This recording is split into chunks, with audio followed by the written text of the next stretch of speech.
మహేష్ ని కలిసారు నా మధ్య వార్తలు వచ్చే మళ్ళీ చిరంజీవి గారితో కూడా ఏదో సినిమా ఉందని కూడా రాస్తున్నారు. ఇంకేమన్నా కూడా దృష్టిలో అడిగేసేయండి సార్. ఓకే సార్ చెప్తాను సార్. ఇంకేమన్నాయి చెప్పండి. నెక్స్ట్ ప్రాజెక్ట్స్ అయ్యే కదా అంటాం మీకు.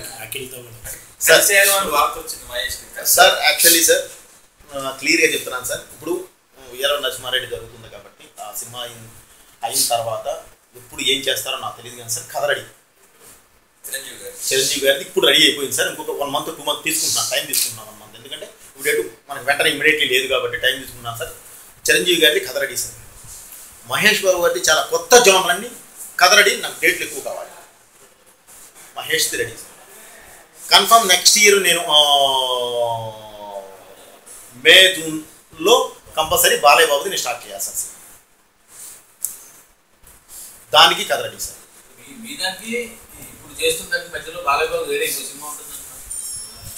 ఏదైనా నా టైంకి మాత్రం నాకు 2 నెలల ముందు నుంచి ఆయన అన్ని ఆపి కూర్చొని నాకు కొన్ని చేయాల్సి వస్తాయి సార్. అది చేసి సినిమా చేస్తాను. ఆయనండి చేయండి. వాళ్ళు 4 months ఉంటాయి కదా సార్. అలాంటి ఆయన తమ్మని చేశారు. అక్షరాలతో నాకు సంబంధం లేదు సార్. అంకెలతో సంబంధం లేదు సార్. మనం ఆ టైంకి చేస్తాం సార్. అది ఎప్పుడో కమిట్మెంట్ అండి. ఓకే అంటే 100 సినిమా నేను చేస్తూ అది ఇప్పుడు చేస్తాం. మనం దీనిలో చేస్తున్నాం సార్. ఇప్పుడైతే మన దగ్గర ఉన్న ప్రాజెక్ట్స్ ఇవ్వండి. ఈ 3 రెడీ అయిపోతుంది. మహేష్ కలిసి కథ చెప్పారండి. ఇదండి మహేష్ బాబుని కలిసి కథ చెప్పారా? డిస్కస్ చేస్తారా? డిస్కషన్స్ అయిపోయినాయండి. కథ చెప్పలేదు ఇంకా. కథ రెడీ. ఎప్పుడు ఏంటి అనేది ఇప్పుడు చెప్తానండి.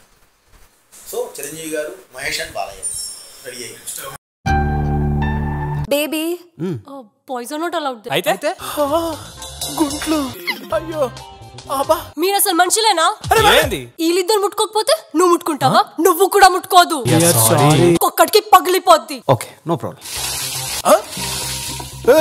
బాగా ఎక్కువైంది, పక్క తీసుకెళ్ళరా.